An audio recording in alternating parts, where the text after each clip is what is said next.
You know, sometimes things just don't work out quite the way you hope they will. But you soldier forth and you move on and you do whatever the next step in your plan is, regardless, because you really don't know what else to do with the world. What are the humans doing?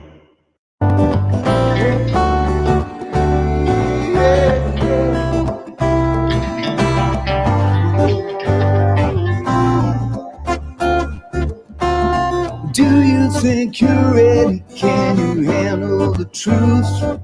Or are you in denial and demanding more proof?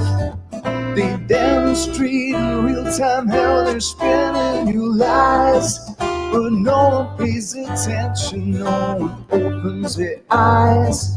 They walk around like zombies with their head in the mobiles, signaling their virtues with a pick on their profile. Yeah.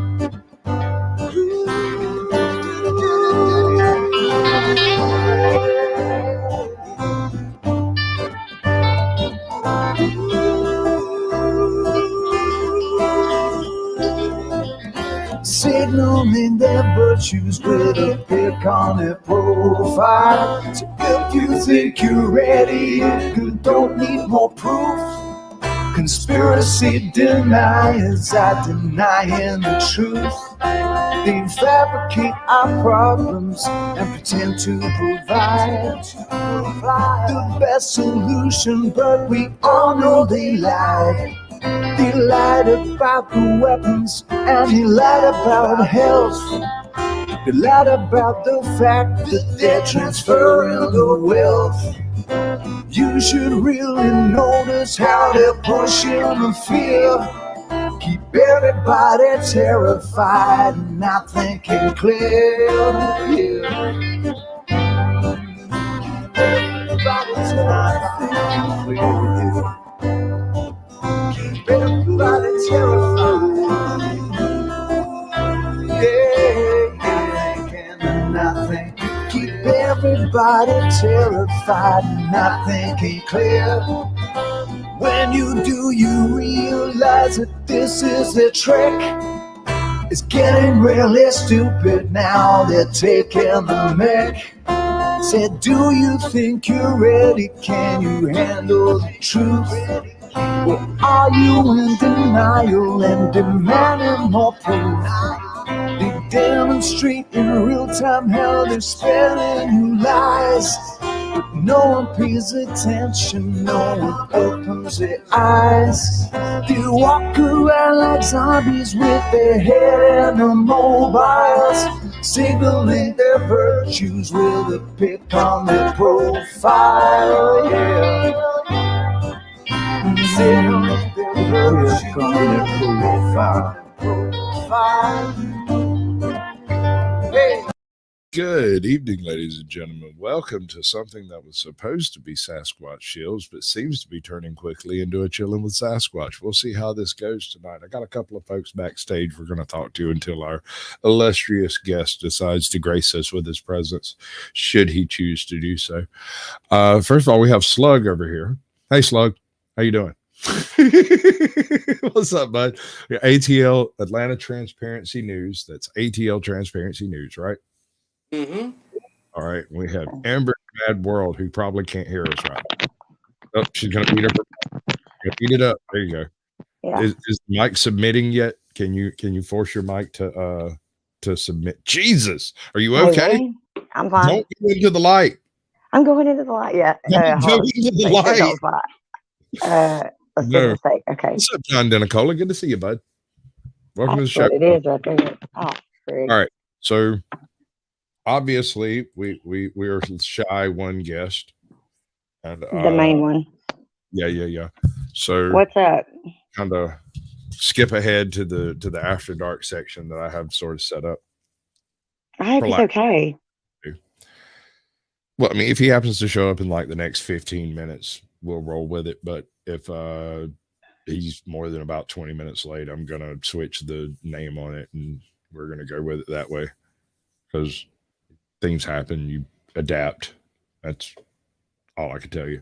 So the name of of it will be American Kaiju and the World's Best Bacon.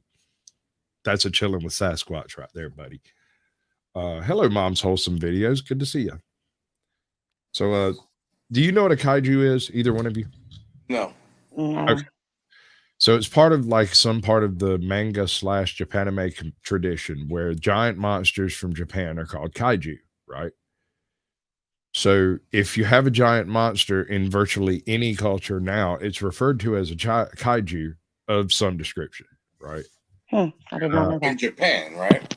Well, it started in Japan. The word, the meaning of the word being huge, enormous monster translates pretty good across most languages, and most languages don't have just a general monster term for giant monster, because it doesn't have to be a person, it doesn't have to be an animal, it's just something enormous that's a monster. When you say kaiju, Japan stole that from us, and rightfully so. I mean, the creator of Godzilla, I mean, that's just historic, you know? Yeah, well, anyway, the first video I have set up over here for us to check out is called The American Kaiju. Paul Bunyan. And I've always thought Paul Bunyan was a terrifying tale. Ceramic, and it's quirky. Hey, Andrew. Those tires. What's happening, bud? So let me line this one up. Bingo. All right. So this is before we get into that. This is done by a channel called Just Brandon. He's got 3,000 subscribers. And he's doing pretty good work over here. I'm kind of digging on I mean, he doesn't have a terrible narrative voice. His pacing's pretty good. His visuals are second to none. I mean, he's on par as far as visuals with like Simon Whistler and whatnot sometimes. But you understand what a giant monster is, right? Like a kaiju that we now know what we're talking about. This dude here would fit the description of a kaiju. Yes, no, yes, maybe. Well, yeah, what you described. Okay, that's the premise we're going on. We're gonna check out like it's a 7-minute video, 11-minute video. It's not that long. You tore my friend group apart. The simple all right. The image you see before you tore my friend group apart. Really? The simple picture of a towering giant over a forest and the caption, Paul Bunyan a kaiju? Ladies and gentlemen, I'm Just Brandon, and today I'm going to shed some light on this mystery and definitively answer this age-old question. Let's start off by figuring out what a kaiju is. Kaiju is a Japanese word that translates literally to strange beast. Originally, this word was used to refer to creatures of legend, but it took on a modern definition in 1954 when the first kaiju film was released in Japan, and the King of the Monsters began his reign. Godzilla? Godzilla! Oh my god, it's Godzilla!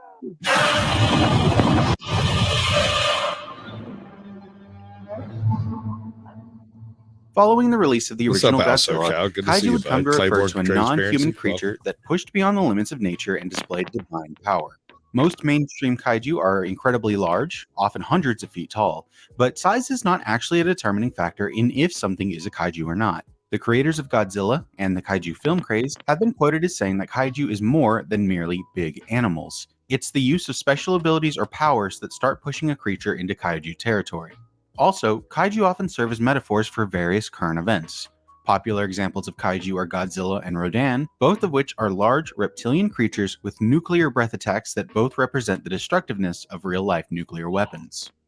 Now let's take a look at Paul Bunyan. In the mid-1800s, legend began spreading of Paul Bunyan, a giant, mainly humanoid, standing roughly 200 feet tall, who roamed the North American countryside with his companion, Babe, the equally large blue ox. From birth, Paul was enormous, requiring 5 fully grown storks to carry him to his parents in Maine. As a baby, he required dozens of barrels of food and milk every day, otherwise the rumbling of his stomach would cause small earthquakes, and if he ever went out into the oceans around him, his splashing would create waves large enough to sink ships. Before too long, his parents moved him to the deep, unsettled wilderness of the north where he could exist without accidentally hurting others. Surrounded by trees, he became a logger, and with his immense strength, he was able to clear an entire acre of woods in just one swing. Then, one fateful winter, when it was so cold that the snow itself turned blue, Paul ventured into the wilderness and stumbled on an ox calf, cold, alone, and blue from the falling snow. Paul rescued the calf, named him Babe, and nursed him back to health, but even as he regained his strength, his hide and coat were permanently stained blue from that coldest of winters.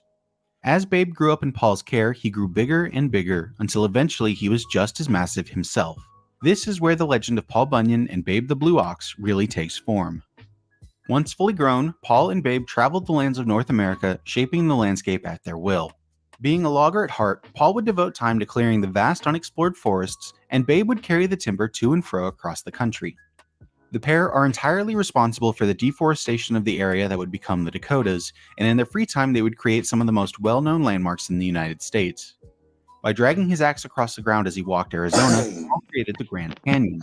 His and Babe's footprints through the wetlands of Minnesota would fill with water and form the 10,000 lakes. He dug several waterways, including the Missouri River and the Puget Sound, to ship his lumber, and also Lake Michigan as a watering hole for Babe. To shower, Paul shaped the Yellowstone waterfalls, and the Mississippi River was created by accident when Babe accidentally dropped a bucket of water he was carrying. One day, Paul and Babe were playing together, and the force of their roughhousing crumbled the stone beneath them as they collided with it and each other, ultimately forming the Grand Teton mountain range. And when Babe's time would finally come, his burial mound would become known as the Black Hills of current-day South Dakota. Outliving his best friend, and with so much forest cleared that towns could spread across the land, Paul decided it was time to retire. He traveled northwest and eventually settled in the wilderness of Alaska. It's unclear what he's doing today, but we do know that he's still with us somewhere, as every night the moonlight bounces off his trusty axe and dances in the night sky. So now that we know who Paul Bunyan is, and we know what a kaiju is, it's time to compare and contrast. All right, what do you think? Kaiju or no? Yeah. Yeah. Well, he hasn't shown any supernatural powers. He made the Grand Teton Mountains just playing with his ox, and he accidentally created the Mississippi when he spilled a bucket of water, and he accidentally created the Grand Canyon by dragging his axe when he was tired one afternoon. Yeah, but that's using a tool. He didn't do it. He didn't do it by shooting a beam out of his fist. He did it with the tool. But not on purpose. That is just massive damage from just an errant action. That doesn't have to be a beam, dude. Okay, all right. So you're saying not a kaiju? Not a kaiju. Just a big dude. A big guy who's clumsy. All right, let's see which way he comes down. Trust the two. Let's take a look at what it means to be a kaiju and see if the story of Paul Bunyan fits the criteria. First, let's go ahead and get the issue of size out of the way. To reiterate, size isn't technically a defining quality of kaiju, but it does help in the eyes of the mainstream, and it's pretty easy to analyze. John Dencola, good to see you. At roughly 200 feet tall, Paul Bunyan is significantly taller than the original iteration of Godzilla, who stands at roughly 165 feet tall. That's the movie I want to see. Hold on. Wait a second. Hold on. The original Godzilla? The movie I want to see. Paul Bunyan versus Godzilla. Wow. That'd be better. I haven't done that yet. Hey, but are y'all familiar with the tall tales of the American West? Hmm? Like Pecos Bill, Paul Bunyan, these things. Oh, yeah. What was your favorite one?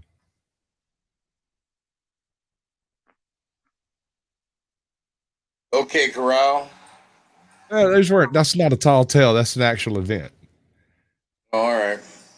Pecos Bill, Johnny Appleseed. Johnny Appleseed. Johnny Appleseed was my favorite as well. If I had to go for the action adventure type, I'd pick Pecos Bill every time. But Johnny Appleseed was both a real person and a group of people and a tall tale. He was all of the above.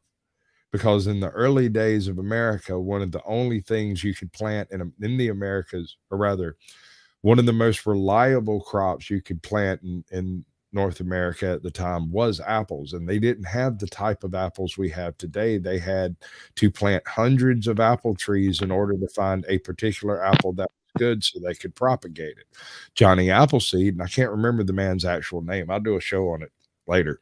We'll actually cover Johnny Appleseed and the person he actually was. But he traveled all over the Northeast planting orchards of apples, and then in his later life, no bullshit, blew all of that off just to go west and go plant apples out there because he thought it would help people move there.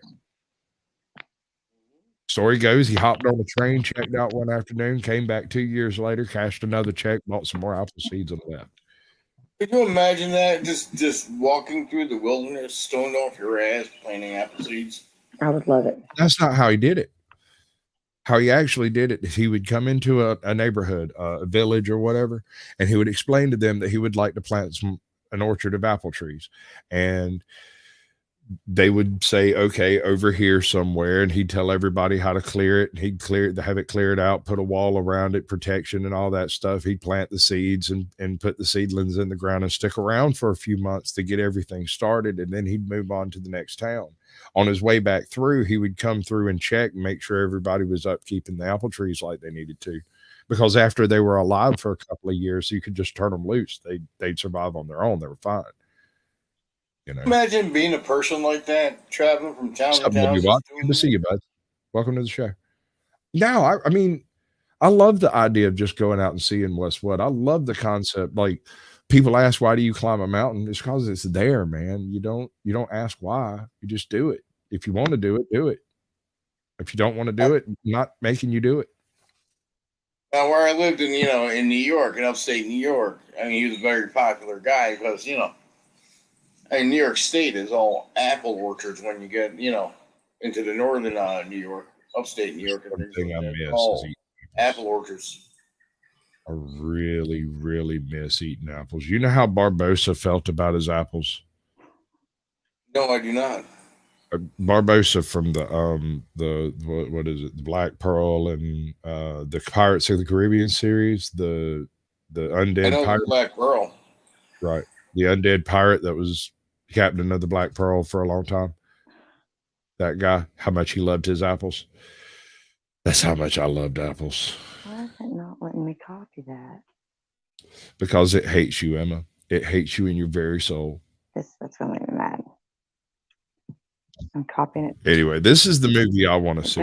Is Paul Bunyan versus Godzilla, and I want Godzilla to use a train cars like nunchucks. Is significantly taller than the original iteration of Godzilla, who stands at roughly 165 feet tall. Next, kaiju have to be living organisms, but can't be human. This rule is pretty concrete, and Paul kinda looks human. So is that it? Is this the end of the discussion? No. Here's the thing. The vast majority of descriptions I've found of Paul Bunyan talk of him being human-like or humanoid, specific, but not human. We know that Paul was gigantic right from the very beginning, as opposed to being normal size and growing, so it would make a lot of sense that Paul isn't human at all, but is actually a member of the giant race, a race of large, human-looking creatures dating back hundreds of years ago. Plus, if you'll allow me to go even nuttier than we already are, it's actually canon that the storks who brought Paul to his home came from across the Atlantic Ocean from the direction of Europe and Scandinavia, hubs of giant lore. I'm just saying, it's possible that there was a mix-up, that Paul wasn't even supposed to be in America, and that some human child got raised by giant parents, all by mistake. Anyway, is Paul Bunyan a human? Almost assuredly not, so we're still on track to Kaiju Town. Moving on, let's group points 3 and 4 together.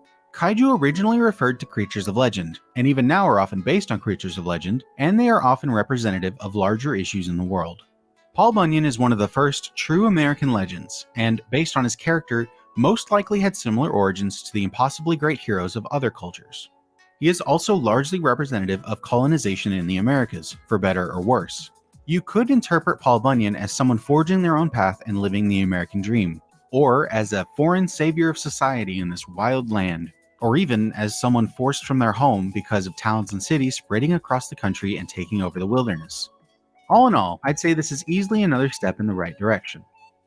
Finally, we have one last point of contention, and it's a big one.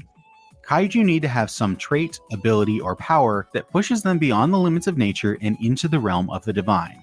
First off, we need to clarify one thing. The word divine means very different things to different cultures. I won't claim to be an expert on Japanese religion, but to my understanding... Lovely. I got too much stuff going on over here.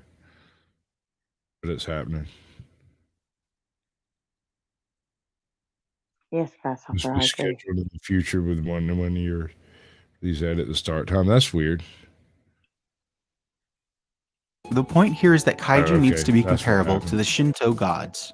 Shinto is a polytheistic religion that recognizes a host of specialized deities rather than one almighty god. This means that a god might have absolute control over one aspect of life, but no control over others. They tend to have human characteristics or emotions, and they can be killed by other gods or sometimes even humans. The point here is that being considered divine in this case is more about being supernatural. What's your favorite Paul Bunyan tale? I have an especially relevant and favorite one. You're gonna have to give me a second to remember one. All right, I'll tell you my favorite one while you think. So Paul Bunyan's the biggest guy in camp. He can cut more logs, he can run faster, he can move farther, he could move heavier stuff. He was always winning all of the chainsaw competitions. Right. Every week they have a competition for something different, and the winner gets a free breakfast, right? And every week, Paul Bunyan wins the competition. So the folks in the camp get together and they come up with a plan. They're going to beat Paul Bunyan at his own game. They set up a bunch of chairs in the middle of the tent, and everybody has to sit there and do nothing. And Paul Bunyan makes it about 5 minutes before he stands up and walks out. And that's what quitting drugs is like. You have to learn to do nothing. Because anything you do, your brain will twist into drug-seeking activity without your say-so. You don't get to make a determination on that if you're still under the reins of addiction. So you have to learn not to do any of that by simply doing nothing. And that's what it feels like to try to quit drugs, is being Paul Bunyan sitting in that chair doing nothing. Music. And see, what I remember about Paul Bunyan is a cartoon of a guy with a chainsaw. Yeah? Huh. Going after, and it's about the only thing I remember about Paul Bunyan is watching that cartoon as a kid. That's funny. Because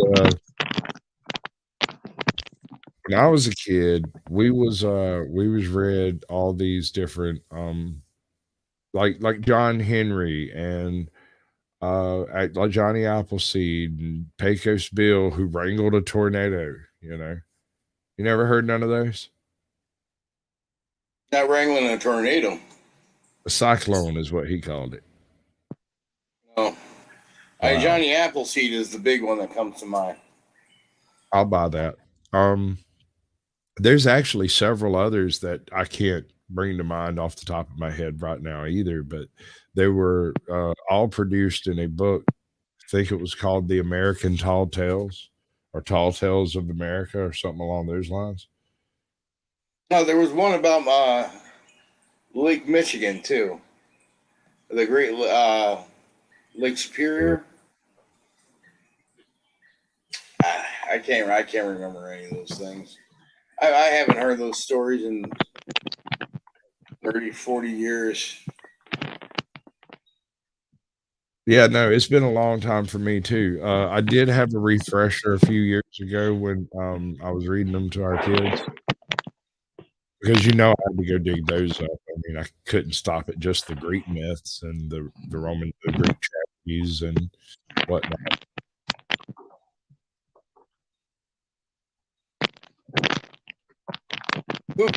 Where's all that noise coming from? That's Emma having a fight with her microphone. She's straight up trying to make it submit, and it refuses to go down without a fight. I need a lapel mic. See, now we're on a very important part here. This is the part where we separated opinions on whether this guy was a monster or not. Nobody said he was a monster. No, it's whether or not he was a kaiju. I'm pretty sure the local natives who lived in the Grand Canyon region before he dropped his axe might have thought he was a monster. Well, this guy was based on a real guy, wasn't he? Loosely, very loosely. The story behind Paul Bunyan, I can't remember the name. I haven't looked into any of this crap. I just freeballing it out here, But yeah, he was an abnormally large individual who was exceptionally strong, and I don't know so much that the story of Paul Bunyan was based on him so much as the story of Paul Bunyan may have become attached to him, right? The stories were floating around colloquially in the same time period, so did he spawn the stories, or did the stories just attach to him because he fit the bill? Large dude, big axe, wore flannel shirt. That's Paul Bunyan, right? I'm a lumberjack, and that's okay. And that's okay. All the same time period. Right. So John Henry is another really, really good one, because at least mythically speaking, according to the legends, he accomplished something that should have been impossible, but it killed him to do it. And there's a cautionary tale that it is possible to do superhuman things, but you have to pay for it. It doesn't come cheap. John Henry was the best steel driver there ever was. He was the fastest driller there ever was. He was the best blaster there ever was. But could he beat a steam drill? Technically speaking, yes, but it killed him. So no. Yeah, so the answer would be no. Supernatural and impactful on the world rather than being all-powerful or all-knowing. Take Godzilla as a prime example. He is a force of nature, changing the world to the point that he has transcended what it means to be an individual. So, does Paul Bunyan fit within this description? Well, looking back at his exploits, I'd say it's pretty easy to see that he also is a force of nature. In a lot of ways, I really think he would fit in as a polytheistic god. He has his specialties, like terrain and the wilderness in general, which he has the power to bend and shape at his will, and he uses these gifts to cause change on the world. So as far as I'm concerned, I'd definitely say Paul fits the divine bill. But some of my friends have been adamant that he needs to have some kind of traditional power or ability to count as a kaiju. So let's address that. I think there's two possible arguments here.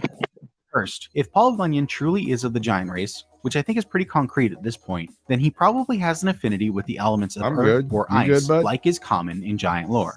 I think Earth affinity makes the most sense here, as it would help explain his unrealistic feats of literally changing the landscape. But Ice affinity would make sense too, considering that he canonically went out into a winter so cold it froze sound and came back like it was nothing. Oh yeah, did I mention that? The winter with blue snow was so cold that sounds would freeze before they could be heard. But considering that there aren't really any reports of Paul performing any traditional Earth or Ice bending. Wow. Like, that's pretty serious, dude.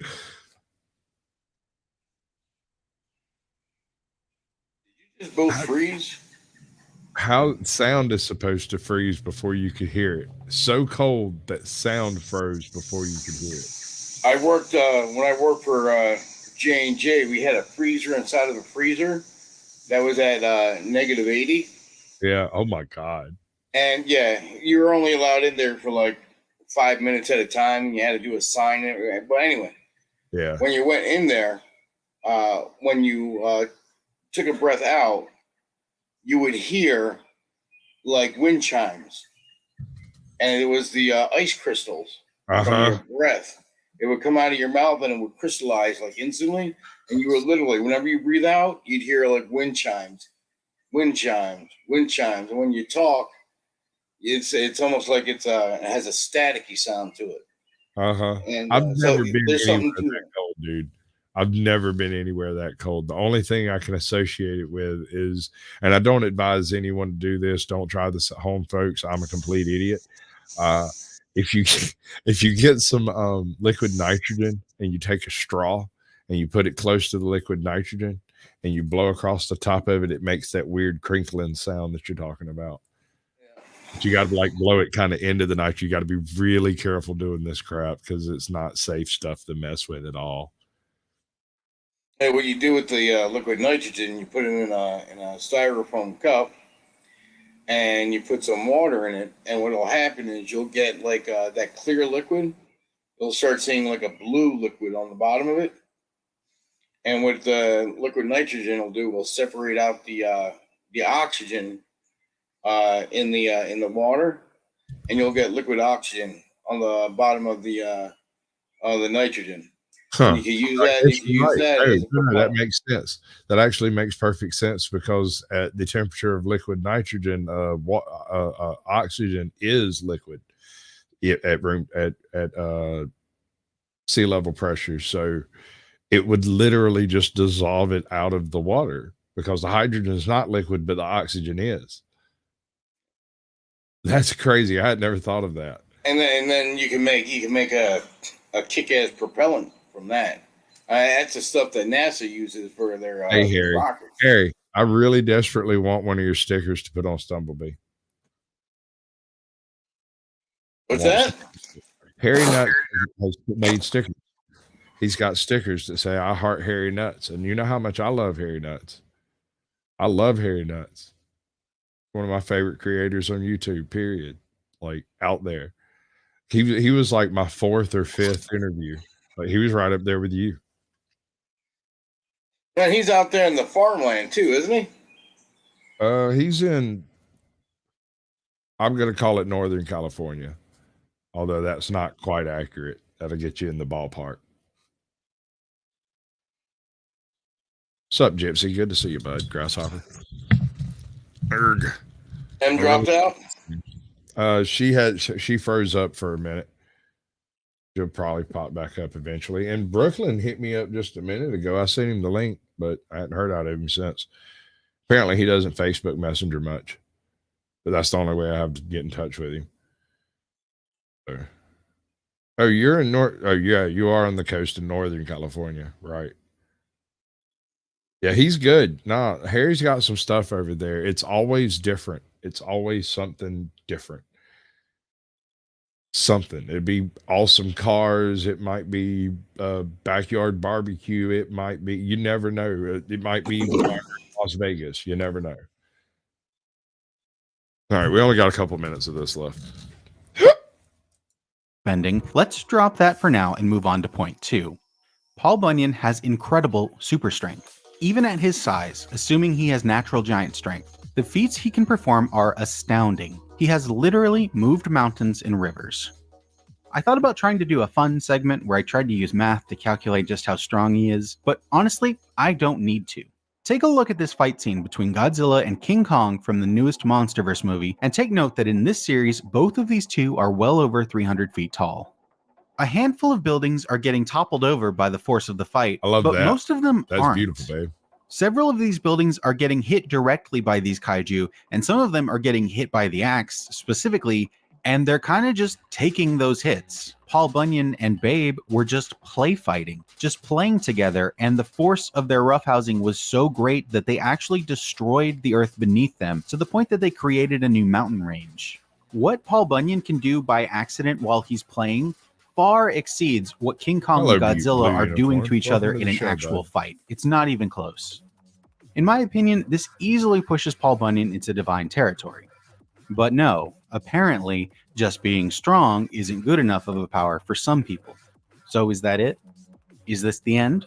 Is there really nothing else we can say? Well, actually, there is. Paul Bunyan has a secret ability, one he hides in plain sight. Rewind the tape. Beard.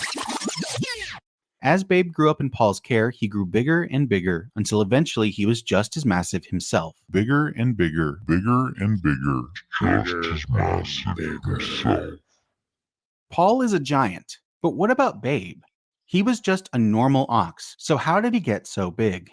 It was because of Paul's real superpower, the ability to make things grow big.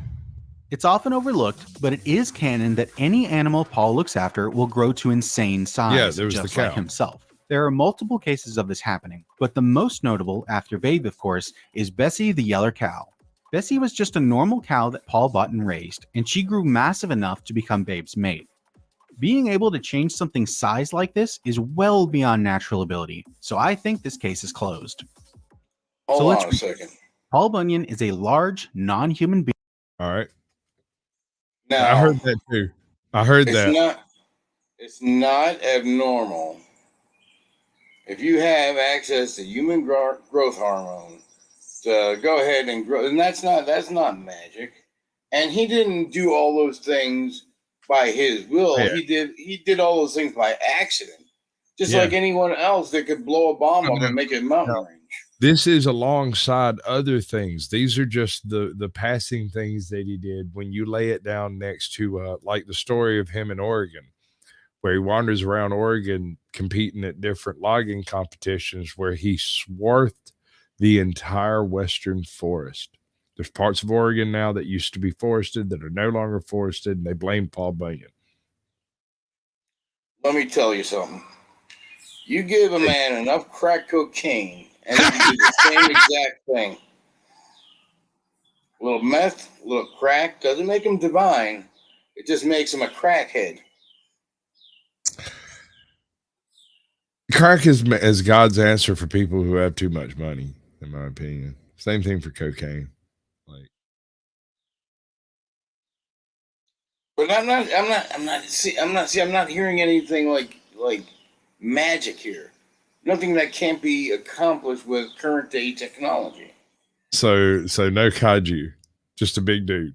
I wouldn't put him in kaiju. I'm not saying that he doesn't belong there. Ancient giants, but a modern manifestation of giantism. Yeah, I mean, I've seen some pretty damn big people in my day. Some big, like surprisingly big. You know, it's like, how in the hell did that happen? I have a cousin who is 6'9", weighs close to 400 pounds, but is built just like you or me. He's not like freakishly weird in any direction. He just looks like a giant person. Yeah, you come across people like that every so often. They're usually working in the farms and things like that. He's an accountant. Well, he's an accountant. He played the flute in high school. But he's an accountant for farmers. I don't know. I haven't looked that far into it. I just know that he decided to become, his mom was an accountant. I guess it makes sense. That didn't make sense to me. You wouldn't think so, but 1,000 years ago he'd be a boxer, or he'd be a knight, or but he gets to be an accountant. He's the most mild-mannered person you ever saw. I mean, he really is one of the sweetest guys walking the earth. Well, the bigger you are, the gentler you got to be. It's you scare people when you're that big. He is absurdly strong too. We went to go visit a buddy of mine back many moons ago. This is when he was when homie was like, I don't know, 18, 19. He's like 6'7", pushing 350 pounds. He's a really, really big boy. And we go over to see this dude, and we walk in, and homie turns to shut the door and just quite literally snatched the entire doorknob out of the door. It was like one of those crappy old trailer doors, and it just prink. And he just turned and looked at me. I'm like, dude, it's all right. I'm a carpenter. I'll put it back. It'll be all right. Like, I'm so sorry, man. Don't sweat it, dude. I'll come by tomorrow and fix it. It'll be fine, right? And homie was like, yeah, man, I got to replace that door anyway. It's been messing up for a while. So it wasn't no big deal, but just seeing the look on his face of like, I broke something else. God, Bull in a glass shop, huh? Yeah, it wasn't designed to deal with an 8-pound ham fist. Oops. So where should I go next? Well, you never heard back from Brooklyn then, huh? Well, he asked me what was up. I sent him the link. He hasn't showed up. I don't know what. There's not much else I can do. Yeah. I don't know what else to do. So we're gonna roll with it. I got to go see Untethered Live, who's in North Carolina. Amber's Mad World, who is also in North Carolina, but kind of on the other side of North Carolina. So that might not be the same trip. I don't know. I don't know of anyone else in North Carolina specifically. There's an auditor that I talked to online a couple of times, but I can't remember quite where he's at or what the name of his channel is. I'm subscribed to him, and I'm going to have to go find it. And then, of course, there's NC Tyrant Hunter, which I'd have to schedule up with to get that. You got Georgia Transparency down towards your way. Yeah, he's actually a little bit closer to Savannah, so that might be a different trip too, because I want to do a handful of relatively close ones before I strike out to like Louisiana. And what's the there's another one in Georgia here. I haven't heard much from him lately. He had hit in with the sheriff, and he actually ended up suing him, and I think it went his way. But I haven't heard anything much from him. The GCM, Georgia Constitutional Media. Yeah, so he used to go on with him a lot. That's not who it is. There was another guy not too terrible long ago. Black guy. Yeah, but no, this was a white dude, and it was like Georgia Constitution State or something like that. It was a weird one. I thought that's who I was talking to when I was talking to GSM at first, and then I saw him and was like, "Wait, you're not the same guy at all." The shit happens. Life sucks. We deal with it. All right. So who wants to know how to make the world's most perfect bacon?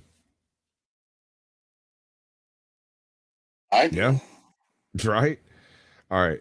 So there's different ways to go about handling making of bacon. What it really, really boils, see what I did there? Boils down to. Part of this video is sponsored by Vital. Stop it. So there's like several stages of bacon cooking, right? When you're cooking bacon, there's the first part where you start melting the oils,